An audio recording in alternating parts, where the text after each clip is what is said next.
지금 현역 의원으로는 처음으로 비례대표 이태규 의원이 경기 여주 양평에서 경선을 탈락을 했고요. 지역구 현역 의원은 모두 본선 진출을 확정지었습니다. 지금 국민의힘 공관위가 경선 전 과정을 후보 측에 이제 공개하겠다 이렇게 밝히면서 탈락자들의 반발이 좀 덜하지 않을까 뭐 이런 얘기도 나오는데 공천 결과 좀 어떻게 보고 계십니까? 글쎄요, 그 관련 자료를 어디까지 보여줄지 잘 모르겠어요. 완전히 다 공개하라 그러면 아마 제가 볼 땐 공개 못할 것 같은데요.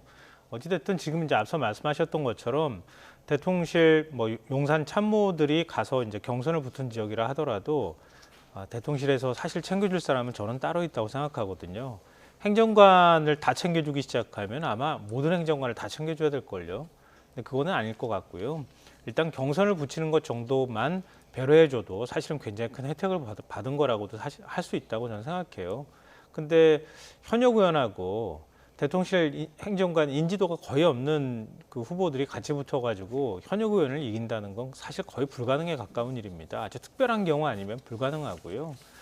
그렇기 때문에 국민의힘에서 경선을 치른다고 하는 건 어찌 보면 우리 당에서 이렇게 공선하게 공정하게 저 후보를 뽑는 작업을 하고 있습니다. 이걸 보여주는 일종의 그 형식적인 틀로서의 어떤 과시가 아닐까 그런 생각을 좀 하고요.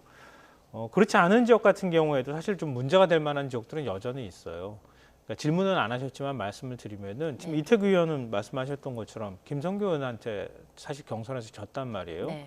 김성교 의원은 작년 5월에 의원직을 상실했어요. 아마 이런 경우에는 공천을 다시 주기 어려울 거라고 저는 생각하거든요. 왜냐하면 물론 자신과 관련되어 있는 혐의에 대해서는 후원금을 불법으로 모집했다고 하는 건데 그 김성교 전 의원은 그때 무죄 판결을 받았지만 회계 책임자가 1,000만 원 이상의 벌금형을 선고받았어요. 예. 그것 때문에 회계 책임자의 경우에는 의원까지 같이 의원직을 상실하게 되거든요. 또 어찌됐든 간에 회계 책임자에 대해서 물었다는 얘기는 국회의원의 책임도 물었다는 얘기나 되는 거란 말이에요. 근데 1년도 지금 채 되지 않은 상태에서 경선을 붙이고 그 논란의 인물이 다시 또 당내 후보가 된다는 건 이건 국민의힘이 과연 도덕적인 잣대가 있느냐 이렇게 또 지적을 받을 수밖에 없을 것 같고요. 정우택 의원은 지금 6선 도전이 되거든요. 정우택 의원도 이번에 공천을 또 받았어요. 예. 받았는데 이 지역은 굉장히 좀 묘했던 게 윤곽근 전 고검장하고 같이 붙었는데 라임 사태 때문에 그때 이거 변호사법 위반 아니냐 이런 논란이 있었거든요. 근데 그것 때문에 1, 2심까지 유죄 판결 받았다가 대법원 가가지고 일단 무죄는 받았어요. 근데 그것 때문에 상당히 좀 논란이 파문도 컸고 논란이 있었던 인물이기도 했고요. 최근엔 정우택 그 의원이 헌금을 받는 장면이 CCTV가 공개가 돼서 굉장히 지역사회에서 큰 파문이 일고 뭐 사실 한 방송사에서 보도를 하기도 했었거든요.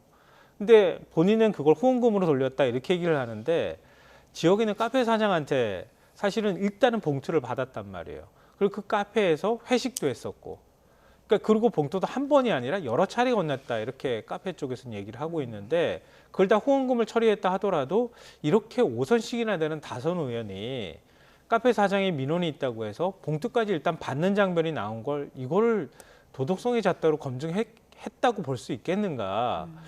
이것도 국민의힘의 도덕성 검증 잣대가 뭐냐 이런 문제가 저는 제기될 수밖에 없는 상황이라고 생각합니다. 네, 김성교 전 의원이나 정우택 의원과 관련해서 좀 문제 제기를 해주셨는데 여기에 대해서는 어떻게 생각하세요?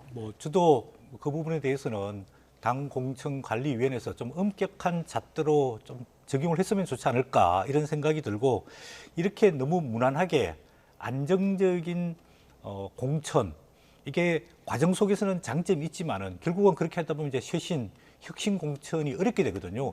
그러면 결국은 이제 공천이 다 끝나고 3월 중순부터 여당과 야당의 대결 구도가 형성될 때 과연 중도표심이 어느 쪽을 지지해 줄 것이냐. 특히 서울과 경기, 인천, 수도권에서는 중도표심이 결국은 이제 성패를 좌우하는데 이렇게 충청, 그다음에 영남 이런 데서 안정적인 현역 의원을 공천하는 경우에는 물론 중간에서 잡음이 없겠죠. 왜냐하면 현역이 다 공천을 받게 되니까. 그러나 결국에는 나중에 선거의 승패를 가르는 중도 표심이 어디로 갈 거냐. 예. 이런 측면에 봤을 때는 국민의힘도 마지막에 현역 컷오프 문제와 조금 문제시되는 후보자들에 대한 조금 단호한 조치가 필요하지 않을까 저는 그런 생각이 듭니다.